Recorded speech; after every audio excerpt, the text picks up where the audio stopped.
Hey everybody, it's Bo. That's my new nickname. I have it at work. I really like it.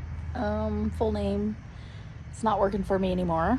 Um, Not to diss my full name. My first name is my mother's name, and I love my mother. My middle name is two other family members that I hold dear. But sometimes you just have to figure out who you are. And I always say, like, if the Apostle Paul can change his name to Saul, then I get to change my name too, and I realize moments of truth and spiritual awakenings in my own self. So, in honor of Pride Month, I am now coming out as a reverend. And my new name I'm giving myself is Bo. Short for Bonnie, but also I'm a New Orleans Saints fan, so Beaux is the spelling because, go Saints. But not affiliated with them at all. Oh, no copyrights, nothing to them, just purely a fan. So here are my thoughts today. I know I told you last episode that I would play my I Choose Love song, and I fully intended on it. However, just like...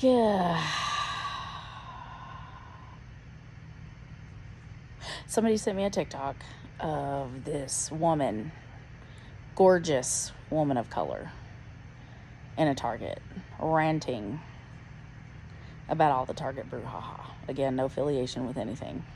And in fact, me being a reverend is just of my own self, my own soul, not affiliated with any denomination, not affiliated with any church at all. Not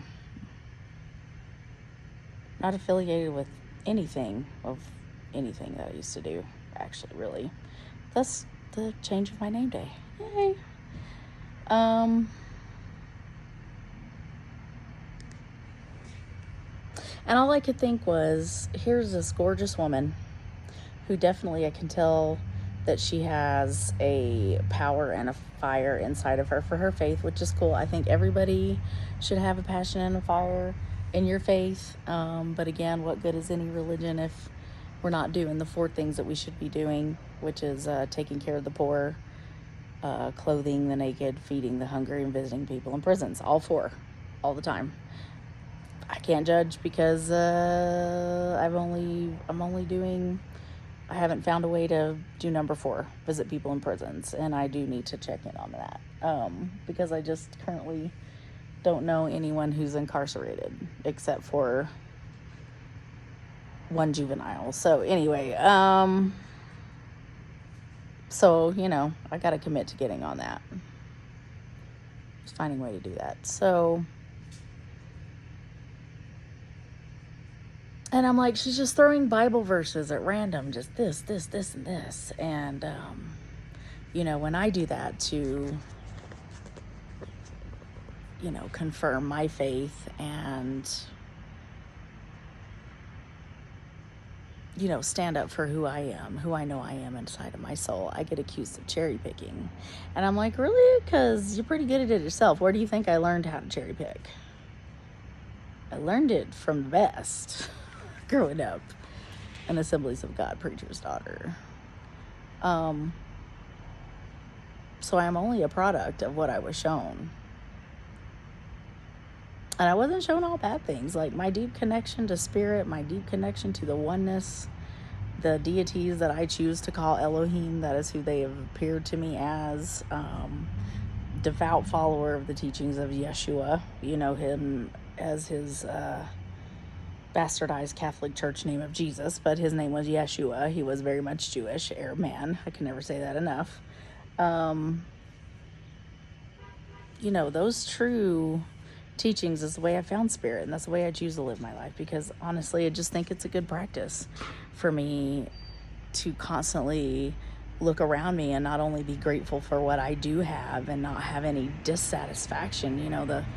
Let's cherry pick a verse, learning to be content in all situations. Like I'm sitting back here in my beautiful backyard. I cleaned up, y'all. I trimmed, I cleaned up. I've been very much being spoken to of just getting my life together, getting cleaned, like taking whatever was in the old and doing away with it, and just fully coming and stepping into my power, into the new. So, what a gorgeous space I have. And, you know, my two little doggy boos, my Pearl and my Diamond. Diamond's name was always Diamond because she has a diamond spot on her forehead. And Pearl, her first name was Lovey, which she's very lovey. Like, she's a really, when she's not trying to nip at you, she's very cuddly. She was the run of the litter, so she's real needy, but I love her. You know, I changed her name to Pearl because I wanted Diamond and Pearl family treasures. And also, Prince, not affiliated, just love him, big fan.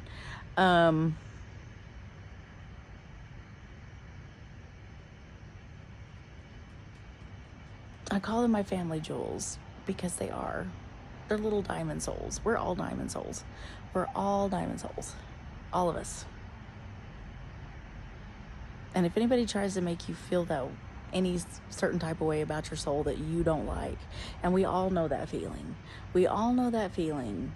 You know, we're just innocent children. We go to school and we instantly know the first time, most of us, I won't say all of us, that's never say all, never say all, never say always, never say never, because there will be exceptions. But just, I remember, my memory starts, actually, I have a memory of my mom being at home with my newborn baby sister. That's kind of where my memories start. And so I just remember going to school for like the first time, and I was a chunky kid and being made fun of just merely for the way I looked. And it was just like a chokehold on my soul, just like a smothering. And what it was is, I realize now, being on the other side of everything, I realized that was the first sludge of darkness and evil that was put on my diamond, my little shining bright like a diamond soul. And so these past, since 2018, it was like divine intervention on my life. See, my deity, I don't know who you serve, but my deities, my Elohim, they now help me realize and give me a spidey sense, tingling, no affiliation with Marvel, just a fan. I have like that spidey sense about like when something big is about to happen. And I can tell this because most days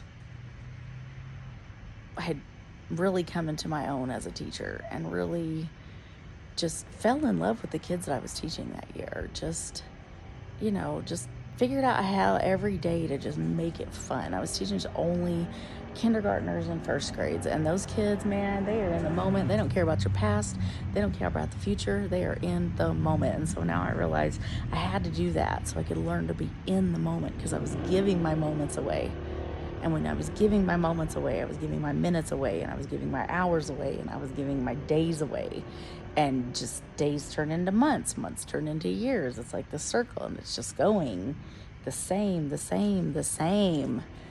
And then I had a breakthrough that summer in between the school year when I had a vision of my own soul. And there are no human words to describe how beautiful my soul looked. And it was all because I was being a smarty little ex-Assembly of God preacher's daughter.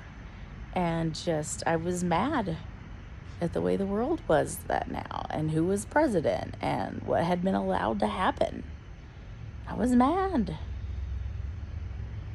And people just, not to be judgy, but, you know, if that beautiful African-American woman, who I'm sure is very passionate in her faith, I don't want to speak ill of her, but was on a tirade about just there being pride-themed onesies for babies. Do you not realize how many of us rainbow people are parents, whether through first marriages like me? And you want to blame me for that? Go ahead. I have no secrets. I was married to a man for 9.5 years. No business marrying him. No business. But it was put upon me to force me into a life that I was not supposed to be in, so I could fit into a mold, suffocating box of the religion of my family. You want to talk about hurting kids? Then let's really talk about it. I would have loved to have had children.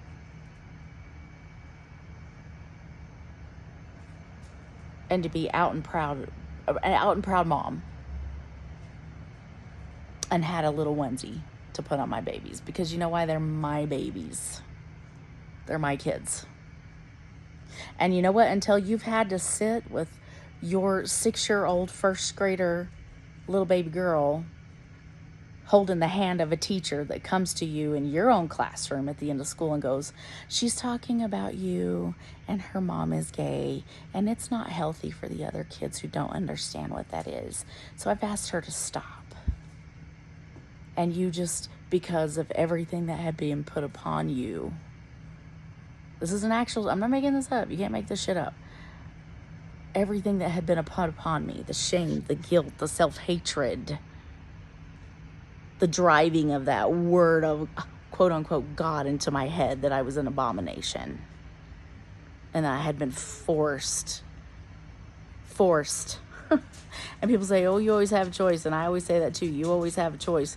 But sometimes when you're a minor and you're being fed this into your brain, knowing that you're different, knowing that you don't fit into that mold, knowing that you don't fit no matter what you try to do, no matter how hard you cry, no matter how hard you pray, and you just beg and beg and beg and beg to just be what everybody who says they love you and has your back, who says they love you unconditionally and has your back, you really know that they don't.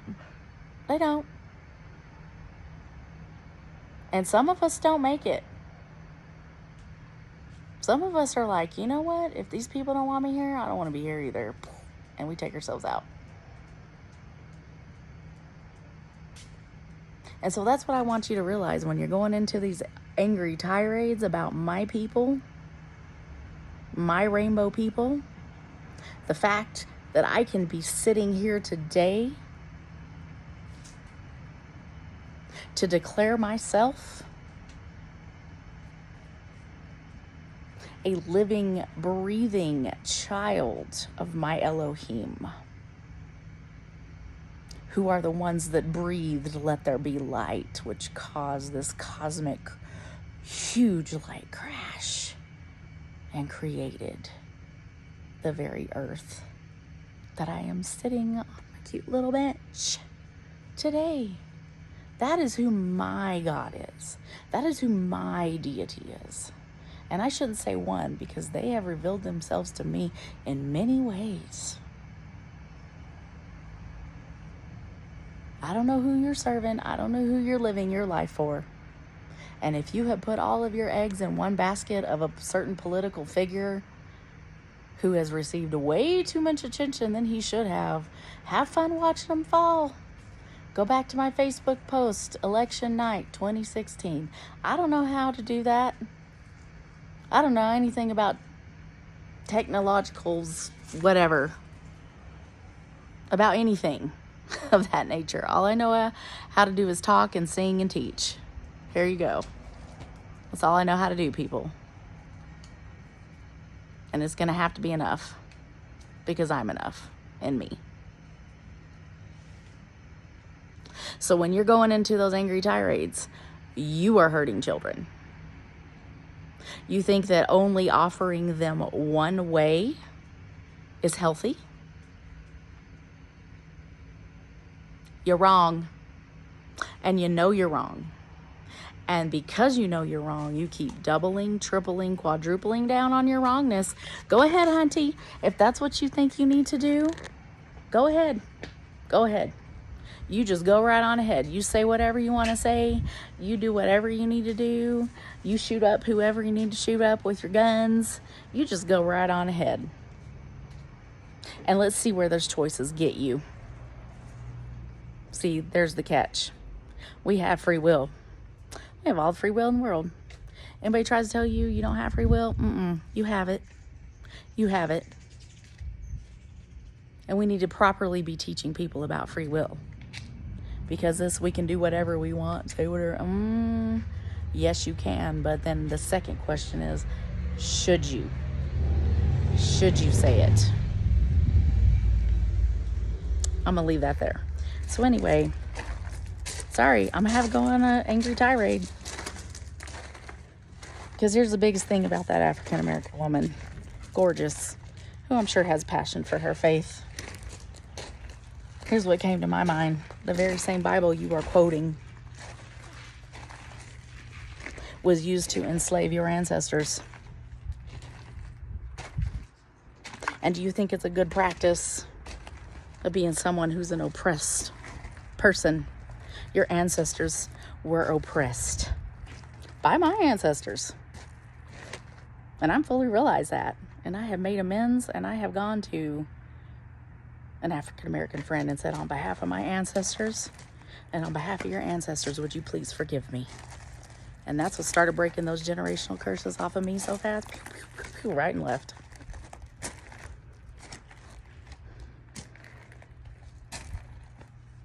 Again, not affiliation with anything other than my own soul and my own self.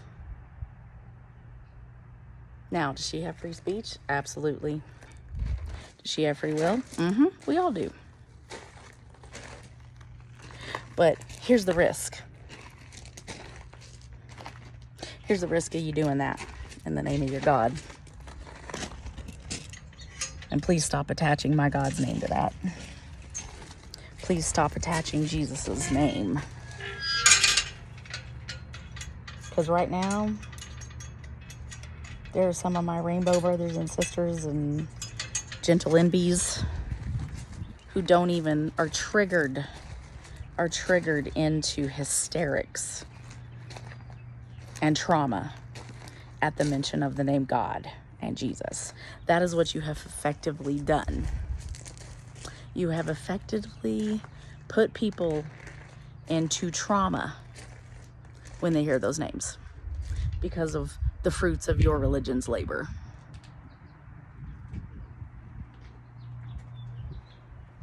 Do you have free speech? Of course you do. Do you have free will? We all do. The second question should be, but should I? See, I'm choosing to use my words for the rest of my life to speak life. And so my rainbow people, I don't come into you in those names. I don't come into you that name. I come into the name of authenticity. Hard to talk right now. And I'm going to come into you the name of Yeshua, which really that soul that inhabited that body is long gone and ascended back to the oneness, as we all will. We're all going to do it someday. So I really can't even come in that name. That's why I'm saying my deities have shown me themselves as the Elohim. So that's what I say. That's the name they've given me because it's a name I can relate to. I remember hearing. And I say to you, I'm having to take on, I always thought, like my dad took on my grandpa's mantle of ministry, and for a long time I thought that would be mine one day, and then nope, I can't come to you in that name. That name has been besmirched by the very people who claim that as an inheritance. You have besmirched your inheritance, so you just deal with that in your own prayer closets like I do, okay? So I can't come to you in that name. So I won't. I'm going to come to you in the name of Reverend Bo, my own personal church of one, and I'm going to speak live to you. So if you could see your soul, the best I can describe it humanly possible is I think of my mother's wedding ring, and honor my mother's wedding ring. She has a very beautiful diamond. Not too big, but a good size. I remember cleaning it for her one day when I was a kid, because we had to use a lot of lotion. Here in Nuevo Mexico, you have to have a lot of lotion for your dry hands. It's a thing. Why people ashy all the time. Anyway. So I remember cleaning it, and it's gorgeous. taking it to the sun, and when the sun hits a real diamond, you start seeing the cut, and the cut gives you prisms, and in the prisms, when the light hits a diamond, you see rainbows. And when I saw my soul, I didn't see that, but that's the closest human description I can give you. And actually, that's how they determine value of physical diamonds on this earth, is like cut, clarity, a couple others I can't remember. I was a teacher. I don't have real diamonds, y'all. You funny. So that's what I can liken what I've seen my own soul to be like. And then when I went back to school that next year with the kinders and first, like, I just would imagine what my soul looked like when I would look at them. And like I said, we had such a good year that year. And then we go back, and my son graduated from high school, which was a journey into itself. And I mean, like, that was crazy busy, and things were just like, felt good and powerful. And then COVID hits. I was like, I'm so prepared. I had that transformational experience in the summer of 2018, because if I had not had that, the lockdown alone would have plunged me into a deep, deep, dark depression, because I wouldn't have been able to keep escaping places like I did before. I